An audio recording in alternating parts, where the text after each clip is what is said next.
Welcome everyone, তোমাদের সকলকে current affairs expert YouTube চ্যানেলে স্বাগত। আমি সন্দীপন স্যার। আজকে বেশ কিছু কোশ্চেন আমি তোমাদের সঙ্গে আলোচনা করব। যার ফার্স্ট কোশ্চেন তোমরা স্ক্রিনে দেখতেই পাচ্ছ কি রয়েছে যে Tansen was a famous musician in the court of, অর্থাৎ তানসেন এই যে কোন রাজার রাজদরবারের একজন বিখ্যাত গায়ক হিসাবে তিনি দায়িত্বে ছিলেন। প্রথমত এখানে যদি বলা হয় কার রাজসভায় তিনি ছিলেন, তাহলে মনে রাখবে সম্রাট আকবর। আকবরের রাজসভায় একজন বিখ্যাত গায়ক হিসাবে তানসেন দায়িত্বে ছিলেন। এখান থেকে আরো কোশ্চেন হতে পারে, তানসেন কোন ঘরানার সঙ্গে যুক্ত ছিল বা ইনি কোন মিউজিকের সঙ্গে যুক্ত ছিল। তো মনে রাখবে তানসেন হলো হিন্দুস্তানি ক্লাসিক্যাল মিউজিকের সঙ্গে যুক্ত ছিল। কোন মিউজিক? Hindustani classical music. এবং মনে রাখবে এই হিন্দুস্তানি ক্লাসিক্যাল মিউজিক এটা হলো আমাদের যে সঙ্গীত সঙ্গীত দু রকমের, একটা ক্লাসিক্যাল মিউজিক, ট্রাইবাল মিউজিক। কি মিউজিক? Classical music. আরেকটা হচ্ছে ট্রাইবাল মিউজিক। এই ক্লাসিক্যাল মিউজিকের একটি পার্ট হিন্দুস্তানি ক্লাসিক্যাল মিউজিক, সেটারই সঙ্গে তানসেন যুক্ত ছিলেন। আরেকটা কোশ্চেন হতে পারে, তানসেন তোমার কোন ঘরানার সঙ্গে যুক্ত? তাহলে মনে রাখবে এই যে তানসেনের কথা আমরা এখানে উল্লেখ করলাম, ইনি হলো গোয়ালিয়র ঘরানার সঙ্গে যুক্ত ছিলেন। কোন ঘরানা? বললাম গোয়ালিয়র ঘরানার সঙ্গে যুক্ত ছিলেন। কে? তানসেন। অর্থাৎ আকবরের রাজসভার বিখ্যাত গায়ক তানসেনের কথা এখানে বলা হয়েছে। এবং মনে রাখবে এই গোয়ালিয়র ঘরানা ভারতবর্ষে একটা ওল্ডেস্ট খেয়াল ঘরানা বলা হয়ে থাকে, বা ভারতবর্ষের যদি সবচেয়ে প্রাচীনতম কোনো খেয়াল ঘরানার কথা আমরা বলে থাকি, তাহলে আনসার আসবে এটা কি? গোয়ালিয়র ঘরানা। এবং গোয়ালিয়র ঘরানাকে আমরা আরেকটা নামে বলে থাকি, সেটা হলো মনে রাখবে গঙ্গোত্রী অফ খেয়াল রাগ। অর্থাৎ খেয়াল রাগের গঙ্গোত্রী হিসাবেও এখানে উল্লেখ করা হয়ে থাকে। কিসের বললাম? কোন ঘরানাটাকে? এই গোয়ালিয়র ঘরানাকে আমরা বলে থাকি, কি বলে থাকি বললাম? গঙ্গোত্রী।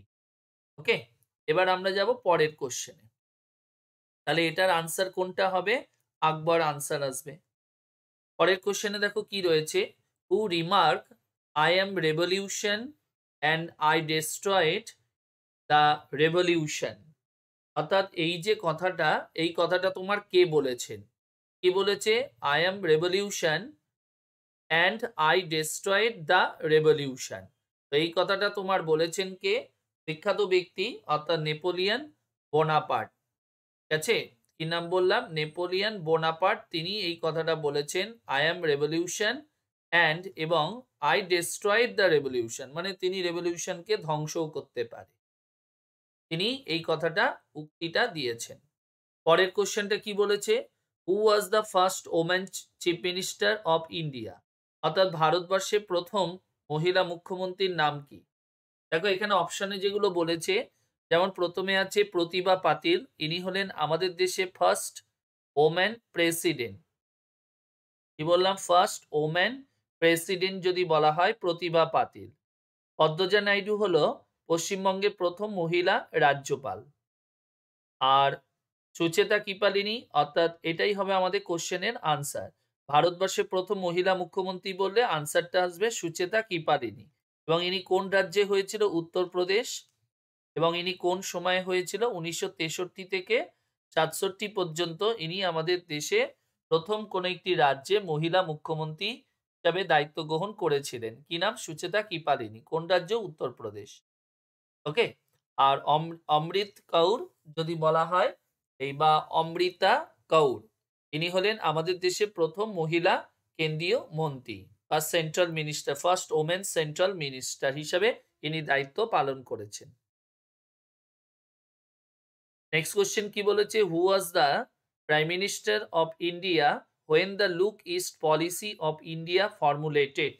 অর্থাৎ আমাদের দেশের কোন প্রধানমন্ত্রীর সময়ে বা কোন প্রধানমন্ত্রী অর্থাৎ লুক ইস্ট পলিসি চালু করেছিল, বা বলতে পারো পূর্ব দিকে, যে আমাদের দেশের যে পূর্বে যে দিকগুলো রয়েছে সেদিকে নজর দেওয়া, তার জন্য বেশ কিছু প্রজেক্ট উনি চালু করেছিলেন।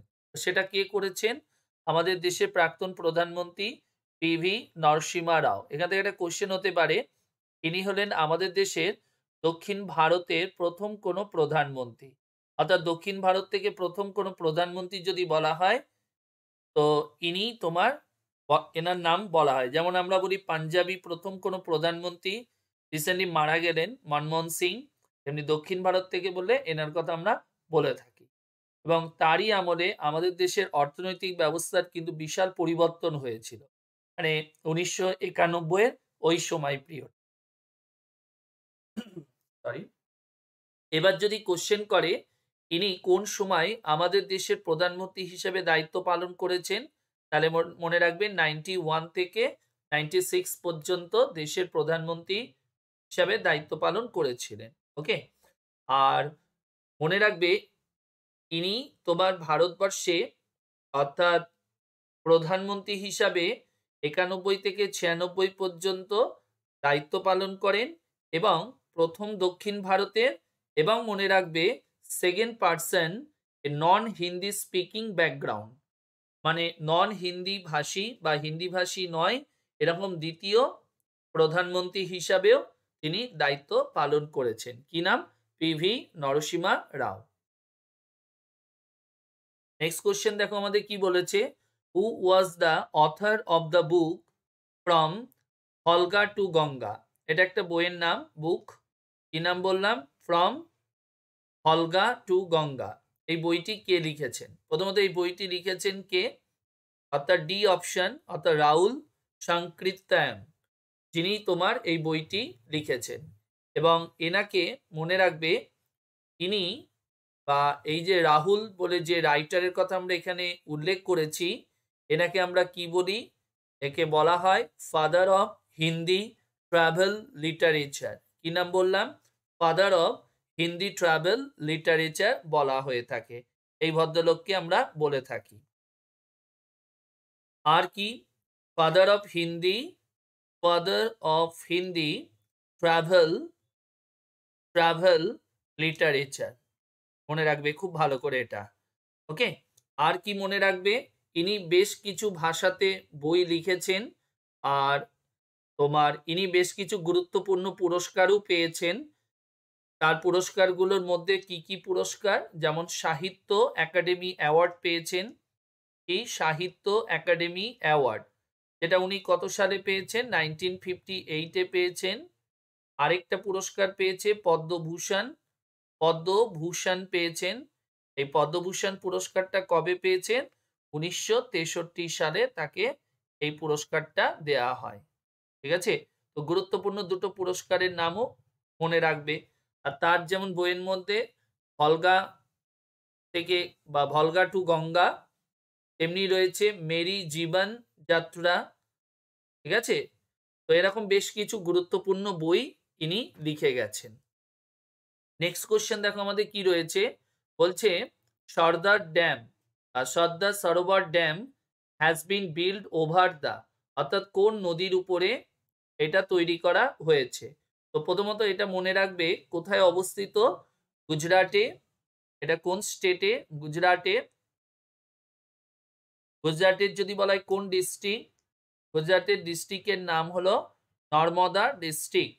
তো সেই নর্মদা ডিস্ট্রিক্টে জায়গাটার নাম মনে রাখবে নাভাগ্রাম টাউনের কাছে একটি জায়গা, যেখানেই তোমার এই সর্দার সরোবর ড্যামটা রয়েছে। এবং এটা কোন নদীর উপর তৈরি করা হয়েছে? মনে রাখবে নর্মদা রিভারের উপরে এই সর্দার সরোবর ড্যামটা তৈরি করা হয়েছে। নেক্সট কোশ্চেনে আসি, আইডেন্টিফাই দ্য কারেক্ট ম্যাচ। দেখো এখানে বলি, এখানে বেশ কিছু দিবসের কথা উল্লেখ করা হয়েছে, তো আমি উত্তরটা পরে বলছি, বাদবাকিগুলো বলি। প্রথমত আমরা ওয়ার্ল্ড হেলথ ডে আমরা কত তারিখে পালন করি? মনে রাখবে 7 এপ্রিলে আমরা ওয়ার্ল্ড হেলথ ডে সেলিব্রেট করি। ওয়ার্ল্ড ওশান ডে যেটা রয়েছে এটা আমরা কবে পালন করি? 8 জুন, এই দিনটাকে আমরা সেলিব্রেট করি। আর world day against child labour যেটা বলা হয়েছে এটা আমরা পালন করি, যেটা আগামী বছরে, আগামী বলতে 2025 সালে আমাদের এটা আমরা সেলিব্রেট করব কত তারিখ? মনে রাখবে 12 জুন। তাহলে এখানে আমাদের যদি কোশ্চেন করে ওয়ার্ল্ড টেলিকমিউনিকেশন ডে কত তারিখে আমরা পালন করি, তাহলে মনে রাখবে 17 মে যেটাকে আমাদের পালন করা হয়, এটাকে আমরা পালন করি 17 মে ওয়ার্ল্ড টেলিকমিউনিকেশন ডে। তার মানে আমাদের কোশ্চেনের আনসার কোনটা হবে, এটা হবে আনসার। নেক্সট কোশ্চেন কি বলেছে, who was the first British chief justice of supreme court during the British period, অর্থাৎ ব্রিটিশ পিরিয়ডে সুপ্রিম কোর্টের প্রধান বিচারপতি কে ছিলেন, মনে রাখবে স্যার ইলিজা ইম্পে, তিনি হলেন প্রথম বিচারপতি হিসেবে দায়িত্ব পালন করেছেন। আর কি বলেছে next question, highest dam in India, অর্থাৎ ভারতবর্ষের সবচেয়ে উচ্চতম ড্যাম যদি বলি আমরা, তাহলে সেই ড্যামের নাম হলো তেহেরি ড্যাম। কি নাম, তেহেরি ড্যাম। এবং যার হাইটটা কত, 260.5 মিটার, এটা হলো তার হাইট। এবং যদি ফিটে বলে 855 ফুট উচ্চতা। ওকে, আর এটা কোথায় অবস্থিত, জায়গাটা হলো উত্তরাখণ্ডে অবস্থিত। কোথায়, স্টেটটা হলো উত্তরাখণ্ড। আর মনে রাখবে এটা কোন নদীর উপরে রয়েছে, ভাগীরথী, ভাগীরথী রিভারের উপরে এটা তৈরি করা হয়েছে। আর এটা হলো বিশ্বের মধ্যে 13তম উচ্চতম, এটা বিশ্বের মধ্যে 13 নম্বর উচ্চতম একটা ড্যাম। আর ভারতবর্ষের মধ্যে সবচেয়ে উচ্চতম এটা একটা ড্যাম, কোনটা, তেহেরি ড্যাম। কোথায় অবস্থিত এটা উল্লেখ করলাম। ওকে, তো এই হলো আজকে আমাদের ক্লাস। আশা করি তোমরা বুঝতে পেরেছো। যদি ভালো লাগে অবশ্যই চ্যানেলটিকে শেয়ার করবে, লাইক কমেন্ট দেবে এবং সাবস্ক্রাইব করবে। যদি না সাবস্ক্রাইব করে থাকো তাহলে অবশ্যই সাবস্ক্রাইব করবে। আর এই ক্লাসের পিডিএফ পেতে চাইলে তোমরা অবশ্যই আমার টেলিগ্রাম চ্যানেলে জয়েন করতে পারো, যার লিঙ্ক ডেসক্রিপশন বক্সে দেওয়া রয়েছে, সেখান থেকে জয়েন করে যাও। প্রত্যেকটা ক্লাসের পিডিএফ তোমরা এখান থেকে পেয়ে যাবে। সকলে ভালো থেকো, বাই, টাটা।